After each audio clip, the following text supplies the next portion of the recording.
ആഗോള അയ്യപ്പ സംഗമവും നടത്തി അമൃതാനന്ദമയുടെ കാലും പിടിച്ച് അതിനിടയ്ക്ക് വെള്ളാപ്പള്ളിയെയും സുകുമാരൻ നായർ എന്നിവരെയൊക്കെ ഒന്ന് സുഖിപ്പിക്കുകയും ചെയ്തുകൊണ്ട് മാത്രം വരുന്ന തെരഞ്ഞെടുപ്പുകളിൽ വിജയിക്കാമെന്ന് CPM കരുതുന്നുണ്ടെങ്കിൽ അത് അവരുടെ വെറും വ്യാമോഹം മാത്രമാണ് എന്നേ പറയാനുള്ളൂ. കാരണം ഇന്നത്തെ സഭയിൽ 2 മണിക്കൂർ നേരം സഭ നിർത്തിവെച്ചുകൊണ്ട് കോൺഗ്രസും പ്രതിപക്ഷത്തിന് മുന്നിൽ കൈകൂപ്പി നിൽക്കേണ്ടി വന്നു മുഖ്യമന്ത്രിക്കും കൂട്ടർക്കും. മൂന്നാം ഊഴത്തിലേക്ക് വലിയ പദ്ധതികളുമായി ഇറങ്ങിത്തിരിക്കുമ്പോൾ മരുമോനടക്കമുള്ള ഓരോ മന്ത്രിമാരും അവരുടെ വകുപ്പുകളിൽ വരുത്തിക്കൂട്ടിയ വീഴ്ചയ്ക്ക് കാരണം ഒന്നേ ഉള്ളൂ, അത് ഖജനാവിൽ 5 പൈസ ഇല്ലാത്തത് കൊണ്ടാണ്. നമ്മുടെ പോക്കറ്റിൽ ആവശ്യമായ പണമില്ലെങ്കിൽ ഒരു മനുഷ്യൻ അനുഭവിക്കുന്ന ബുദ്ധിമുട്ടും പ്രയാസവുമുണ്ട്. ആ സമയത്ത് പലപ്പോഴും പല കുടുംബവും മുണ്ടു മുറുക്കിയെടുത്താണ് ജീവിച്ചിരുന്നത്. അധിക ചെലവുകളൊക്കെ വെട്ടിച്ചുരുക്കിക്കൊണ്ടാണ് മുന്നോട്ടു പോകൽ. ഇവിടെ നമ്മുടെ സർക്കാർ ചെയ്യുന്നതോ ഖജനാവ് കാലിയാണ് എന്ന് പറയുകയും നവകേരളം മറ്റേ കേരളം എന്നൊക്കെ പറഞ്ഞുകൊണ്ട് ദൂർത്തടി നിന്നും ദൂർത്ത് തന്നെ നടത്തുകയാണ്. അവിടേക്കാണ് പ്രതിപക്ഷ നേതാവിന്റെ വരവ്. സഭയ്ക്കുള്ളിൽ മന്ത്രിമാരെ മുഴുവൻ പിടിച്ചു പൂട്ടുന്ന തരത്തിലാണ് ഇന്നത്തെ ഓരോരോ കണക്ക് നിരത്തലും. 2 മണിക്കൂർ നേരം മുഖ്യനെ വെള്ളം കുടിപ്പിച്ച സതീശന്റെ ആ രംഗങ്ങളെ ഒന്ന് കാണാം. നമ്മുടെ സംസ്ഥാനത്ത് ധനപ്രതിസന്ധി നിലനിൽക്കുന്നത് കൊണ്ട് വികസന രംഗത്തും ക്ഷേമപ്രവർത്തനങ്ങളുടെ കാര്യത്തിലും സർക്കാർ നടത്തേണ്ട അത്യാവശ്യം പർച്ചേസുകളിലുമെല്ലാം ഗുരുതരമായ തകർച്ചയാണ് കഴിഞ്ഞ കുറേ മാസങ്ങളായി കണ്ടുകൊണ്ടിരിക്കുന്നത്. സാർ, ഇത് ഇന്ന് തീരും നാളെ തീരും എന്നുള്ള പ്രതീക്ഷയിലായിരുന്നു എല്ലാവരും. അങ്ങനെ ഒരു പ്രതീക്ഷ ബജറ്റിൽ ധനകാര്യമന്ത്രി നൽകുകയും ചെയ്തിരുന്നു. നികുതി വളർച്ചയുടെ കാര്യത്തിൽ വലിയ ടേക്ക് ഓഫ് ഉണ്ടാവും എന്നെല്ലാം അദ്ദേഹം പറഞ്ഞിരുന്നു. പക്ഷെ ദൗർഭാഗ്യകരമെന്ന് പറയട്ടെ സർ, കേരളത്തിന്റെ ധനപ്രതിസന്ധി ഈ സംസ്ഥാനത്തിന്റെ ചരിത്രത്തിൽ ഒരു കാലത്തും ഇല്ലാത്ത തരത്തിലേക്ക് തകർന്നിരിക്കുകയാണ്. ഏറ്റവും രൂക്ഷമായി ഓരോ വകുപ്പ്, ഓരോ മന്ത്രിമാരുടെയും ഓരോ വകുപ്പെടുത്ത് പരിശോധിച്ചാൽ പണമില്ലാത്തതുകൊണ്ട് നിർത്തിവെക്കപ്പെട്ടിരിക്കുന്ന ക്ഷേമ പദ്ധതികൾ, വർഷങ്ങളായി നടത്തിക്കൊണ്ടിരിക്കുന്ന ക്ഷേമ പദ്ധതികൾ, വികസന പദ്ധതികൾ, ബില്ല് കൊടുക്കാനുള്ളത്, എല്ലാവർക്കും ബില്ല്, ഇപ്പൊ ജലജീവൻ പദ്ധതി ഉൾപ്പെടെ കോടിക്കണക്കിന് രൂപയുടെ ബില്ലാണ് പേ ചെയ്യാനുള്ളത്, കുടിശ്ശികയായിട്ടുള്ളത് കോടിക്കണക്കിന് രൂപയുടെ. PWDയിൽ കോടിക്കണക്കിന് രൂപ. നിങ്ങൾക്കറിയാം, മെഡിക്കൽ സർവീസസ് കോർപ്പറേഷൻ മരുന്ന് മേടിക്കാൻ മരുന്ന് കമ്പനികൾ വിതരണം നടത്താൻ തയ്യാറാകുന്നില്ല. കോടികളാണ് മെഡിക്കൽ സർവീസസ് കോർപ്പറേഷനിൽ മരുന്ന് സപ്ലൈ ചെയ്യുന്ന ആളുകൾക്ക് കൊടുക്കാനുള്ളത്. സപ്ലൈകോയിൽ പ്രോപ്പറായി സാധനങ്ങൾ സപ്ലൈ ചെയ്യുന്നില്ല. പലപ്പോഴും അത് മുടങ്ങുന്നു. കാരണം സപ്ലൈകോയിൽ സാധനങ്ങൾ സപ്ലൈ ചെയ്യുന്ന വിതരണക്കാർക്ക് കോടികളുടെ ബാധ്യതയാണ്. ജീവനക്കാർക്ക് കൊടുക്കാനുള്ളത് 1,00,000 കോടി രൂപയാണ്. ജീവനക്കാർക്കും പെൻഷൻകാർക്കും കൊടുക്കാനുള്ള ബാധ്യത. നിങ്ങളായിരുന്നെങ്കിൽ എന്തായിരുന്നതിന് സമരം കേരളം മുഴുവൻ ജീവനക്കാർക്ക്. ഇപ്പോഴൊക്കെ സർക്കാർ വിലാസം സംഘടനകളിൽ ഡോക്യുമെന്ററി ഉണ്ടാക്കി കൈകൊട്ടിക്കളി നടത്തിക്കൊണ്ടിരിക്കുകയാണ്.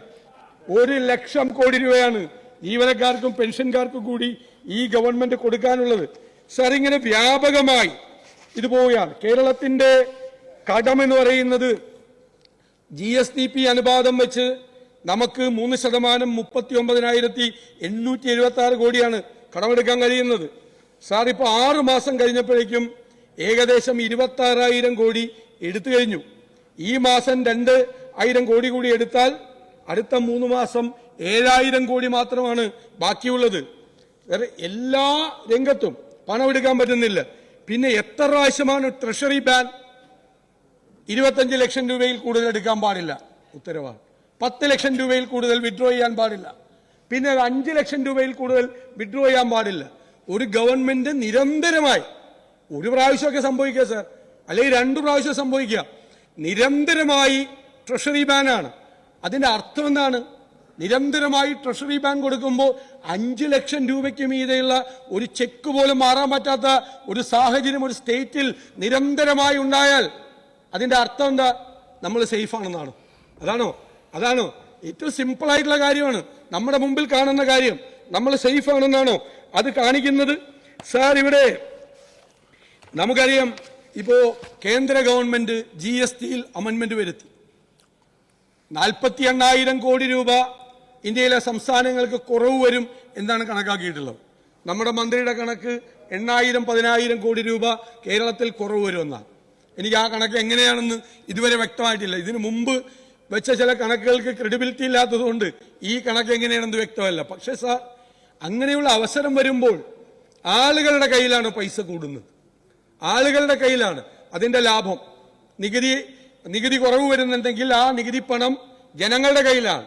അതൊരു ഓപ്പർച്യൂണിറ്റി ആയിട്ട് എടുത്ത് അവരെ കൊണ്ട് സ്പെൻഡ് ചെയ്യിക്കാൻ നമുക്ക് കഴിയണം. ഗവൺമെന്റിന് സ്പെൻഡ് ചെയ്യിക്കാൻ കഴിയണം. അങ്ങനെയാണ് ടാക്സ് വർദ്ധിപ്പിക്കുന്നത്. സാർ, നികുതി കുറയുമ്പോൾ ആളുകളുടെ എക്സ്പെൻഡിച്ചർ കൂടും.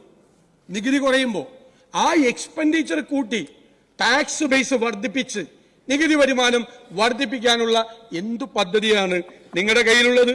ഒരു ഓപ്പർച്യൂണിറ്റി നമുക്ക് എതിരായിട്ട് വരുമ്പോൾ നമുക്ക് അതിനെ അനുകൂലമാക്കി മാറ്റിയെടുക്കാനുള്ള എന്ത് സംഭവമാണ് ഗവൺമെന്റ് ചെയ്തിരിക്കുന്നത്? സാർ, ഏറ്റവും കൂടുതൽ ബാധിച്ചിരിക്കുന്നത് ഈ ഗവൺമെന്റ് വന്നതിന് ശേഷം പ്ലാനാണ്, പദ്ധതിയാണ് തകർത്ത് തരിപ്പണമാക്കിയത്. അത് ശ്രദ്ധിക്കാതെ പോവാണ്. സാധാരണഗതിയിൽ ഒരു ഗവൺമെന്റ് വരുമ്പോൾ ഒരു പദ്ധതി പ്ലാൻ എമൗണ്ട് വെച്ചിട്ട് അത് 5 വർഷം കൊണ്ട് അത് വർദ്ധിച്ച് നല്ല രീതിയിൽ ഒരു 30% മുതൽ 50% വരെ പ്ലാൻ ഔട്ട്ലേ വർദ്ധിക്കും. കേരളത്തിലെ സ്ഥിതി എന്താ? 30,000 കോടി, 27,000 കോടി, പിന്നെ 30,000 കോടി, വീണ്ടും 30,000 കോടി, പിന്നെ 32,000 കോടി. സ്റ്റാഗ്നന്റ് ആയിട്ട് പോവുകയാണ് പ്ലാൻ ഔട്ട്ലേ എന്ന് പറയുന്നത്. സ്റ്റാഗ്നന്റ്. ഏത് കാലത്താണ് ഉണ്ടായിരുന്നത്? ഏത് കാലത്തോ? വല്ല 2008 ഗ്ലോബൽ റിസഷന്റെ കാലത്തോ അല്ലെ കോവിഡിന്റെ കാലത്തോ നമുക്ക് മനസ്സിലാക്കാം. കോവിഡിന്റെ കാലത്താണ് 27,000 കോടിയായത്.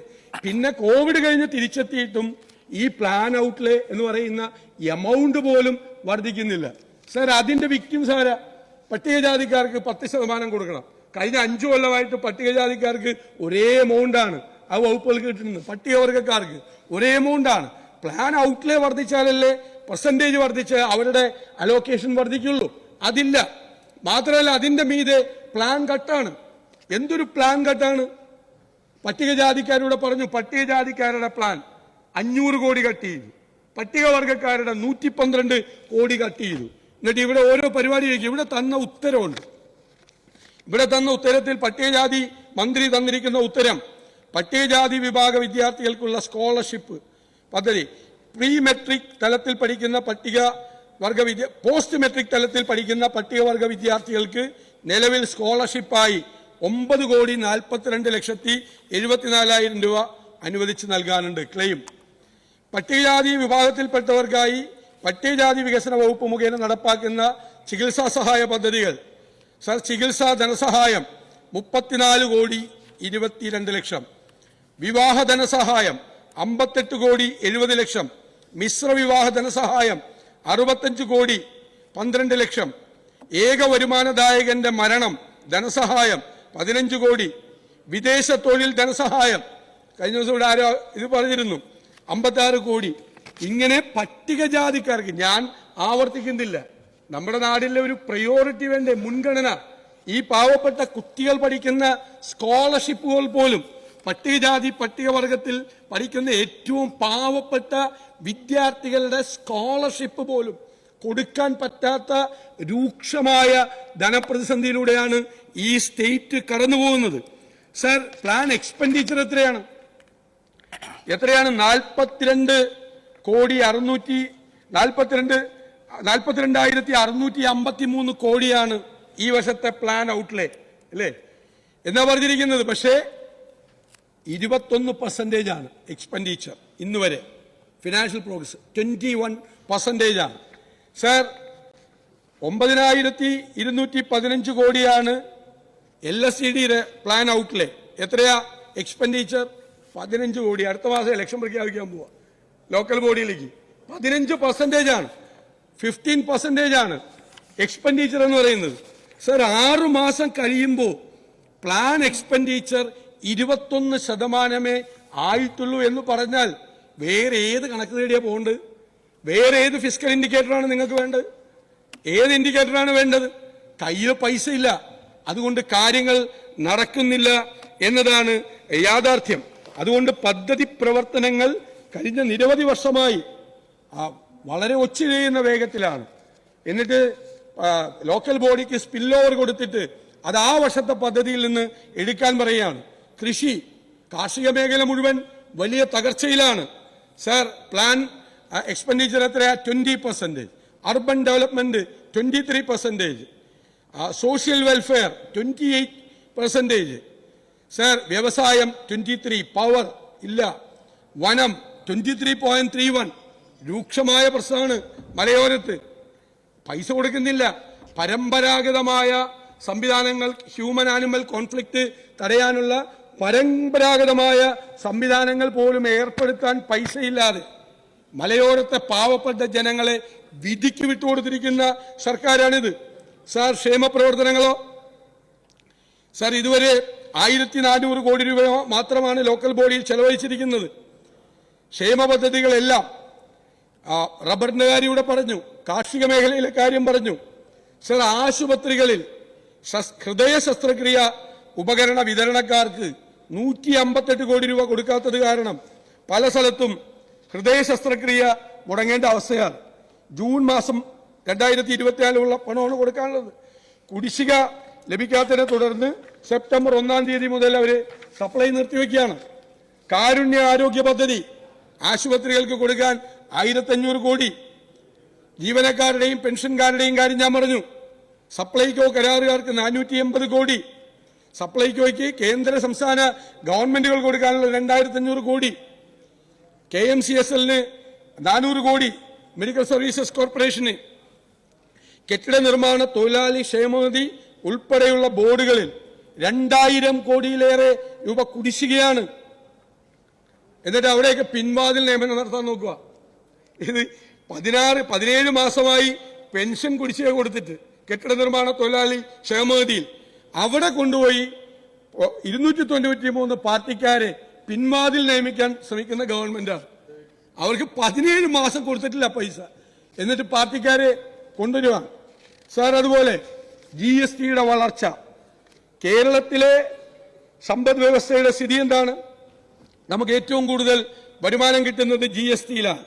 സർ 2023-24 അപേക്ഷിച്ച് ആകെ നികുതി വരുമാന വളർച്ച 24-25 2.52% കുറവുണ്ട്.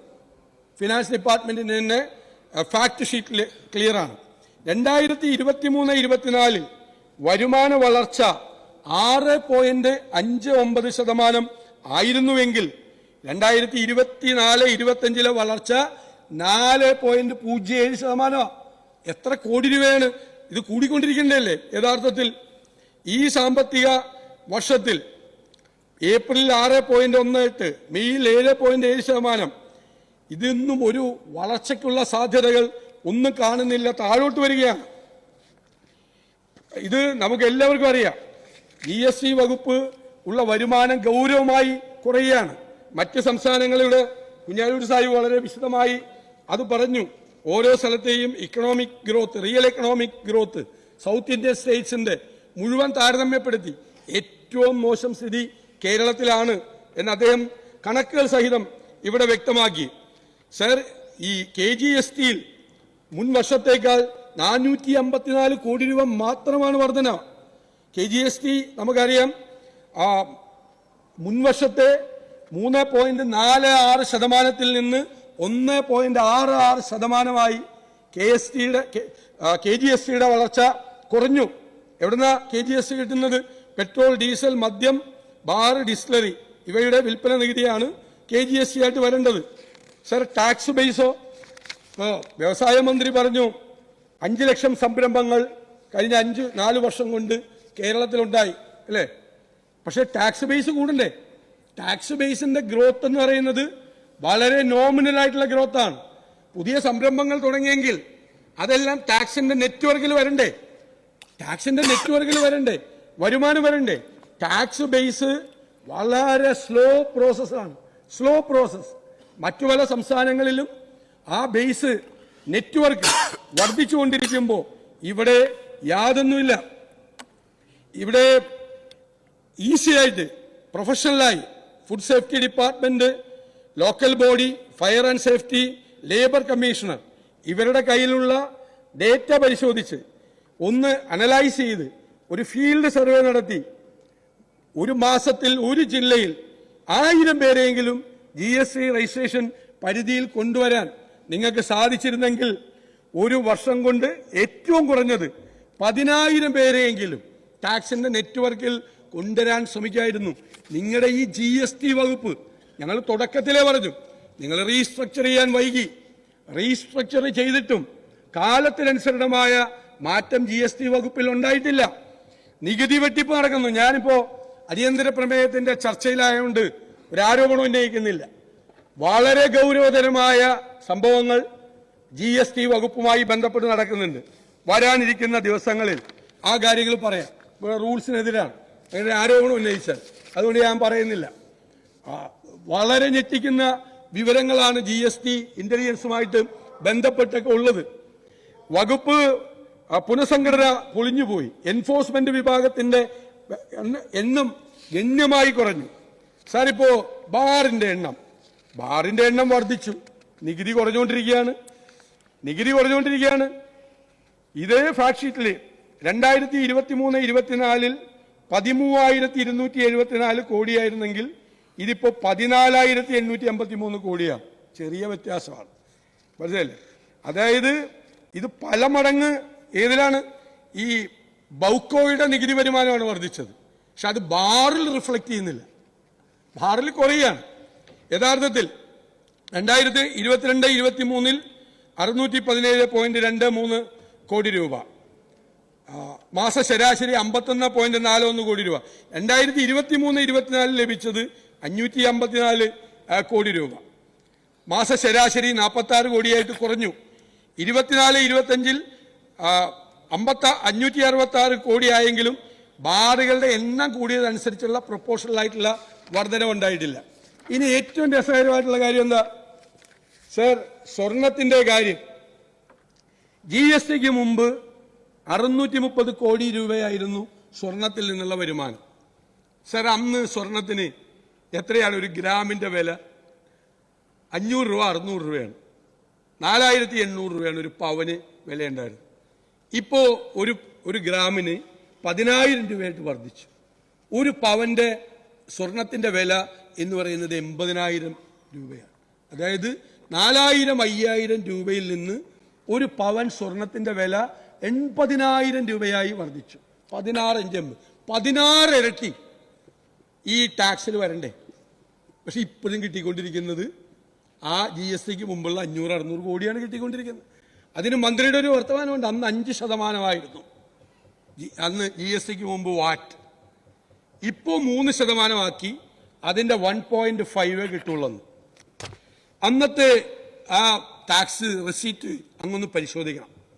അന്ന് 5% ടാക്സ് ആയിരുന്നെങ്കിലും കോമ്പൗണ്ടിങ് സിസ്റ്റം നിലവിൽ കേരളത്തിലെ മേജർ സ്വർണ്ണക്കടകളെല്ലാം 90% സ്വർണ്ണക്കടകളെല്ലാം ആ കോമ്പൗണ്ടിങ് സിസ്റ്റത്തിൽ ഗവൺമെന്റുമായി എഗ്രിമെന്റ് ഉണ്ടാക്കി 1.25% ആണ് ടാക്സ് കൊടുത്തിരുന്നത്. 90% 1.25 ഉണ്ടായുള്ളൂ. 5 ആയിരുന്നു ടാക്സ് എങ്കിലും കോമ്പൗണ്ടിങ് സിസ്റ്റം കൊണ്ടതുകൊണ്ട് 1.25 മാത്രമേ കിട്ടിയിരുന്നുള്ളൂ. ഈ 1.25% സ്വർണത്തിന് 90% സ്വർണ്ണക്കച്ചവടക്കാരും കൊടുത്ത കാലത്ത് 5,000 രൂപ ഒരു പവനുണ്ടായിരുന്ന കാലത്ത് കിട്ടിയ 500-600 കോടി രൂപ ഇപ്പോ 1.5 ഉണ്ടല്ലോ. 3 ഉണ്ടെങ്കിൽ പകുതി കേന്ദ്രം എടുക്കും, പകുതി നമ്മൾ എടുക്കും. അപ്പോഴും അവിടെ തന്നെ നിൽക്കുകയാണ്. ശരിക്കും 15,000 കോടി രൂപയോളം സ്വർണത്തിൽ നിന്നുള്ള വരുമാനം കിട്ടുമായിരുന്നു. എന്ത് നടപടിയാണ് ഗവൺമെന്റ് എടുത്തത്? ഒരു നടപടിയും ഗവൺമെന്റ് എടുത്തിട്ടില്ല.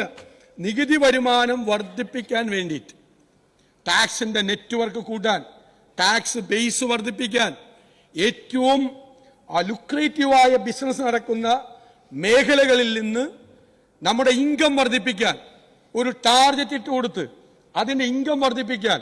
എന്തുകൊണ്ട് ഇൻകം വർദ്ധിക്കുന്നില്ല എങ്കിൽ നമുക്ക് എന്തെല്ലാം സംവിധാനങ്ങളിലൂടെ പഠിക്കാൻ, അവരെ കൊണ്ട് അത് പഠിച്ച് ഗുലാത്തി ഇൻസ്റ്റിറ്റ്യൂട്ട് അടക്കമുള്ള ആളുകളെ കൊണ്ട് അത് പഠിപ്പിച്ച് നമുക്ക് ആ വരുമാനം വർദ്ധിപ്പിക്കാനുള്ള മാർഗങ്ങൾ ഒരു നടപടിയും സ്വീകരിക്കുന്നില്ല. Inefficient to the core. എനിക്ക് GST വകുപ്പിനെ കുറിച്ച് പറയാനുള്ളതാണ്. ഒരു നടപടിയും സ്വീകരിക്കുന്നില്ല. നികുതി വരുമാനം വർദ്ധിപ്പിക്കാൻ വേണ്ടി വ്യാപകമായ നികുതി വെട്ടിപ്പാണ് കേരളത്തിൽ നടക്കുന്നത്. ക്യാമറ ഇല്ലാത്തത് കൊണ്ടും കൊണ്ടുവന്ന ആളുകൾ B2B ബിസിനസ്സും B2C ബിസിനസ്സും ഇഷ്ടം പോലെ ഷെയ്ഡി ബിസിനസ് നടത്തുകയാണ്. അതിൻ്റെ അകത്തൊരു അപകടം കൂടിയുണ്ട്. സംസ്ഥാനത്തിന്റെ എക്സ്ചക്കറിലേക്ക് വരേണ്ട പണം ചോരുന്നു എന്ന് മാത്രമല്ല, കുറെ ആളുകൾ വാടക കൊടുത്ത് കടകളിൽ ഇരുന്ന് നമുക്ക് നികുതി തരുന്ന, ഇലക്ട്രിസിറ്റി ചാർജ് അടയ്ക്കുന്ന, വാട്ടർ ചാർജ് അടയ്ക്കുന്ന ജീവനക്കാരെ വെച്ച് നടത്തുന്ന കടകൾ പൂട്ടിപ്പോവാണ്. നമ്പർ പൂട്ടിപ്പോവാണ്. യഥാർത്ഥ ജെനുവിൻ ടാക്സ് പെയർ കടകൾ പൂട്ടിപ്പോവാണ്. കാരണം ഷെയ്ഡി ബിസിനസ് നടക്കുക. നിങ്ങൾ ടൈല് കൊണ്ടുവന്ന് ഇവിടെ ഷെയ്ഡിയായിട്ട് ടാക്സ് അടയ്ക്കാതെ വിറ്റാൽ ഒരുത്തൻ വലിയ കടയിട്ടുകൊണ്ട് അവിടെ ടൈൽസ് വിൽക്കാൻ വേണ്ടി ഇരിക്കുന്നുണ്ട്. ജെനുവിൻ ടാക്സ് പെയർ, അയാളുടെ കച്ചവടം പോവാണ്.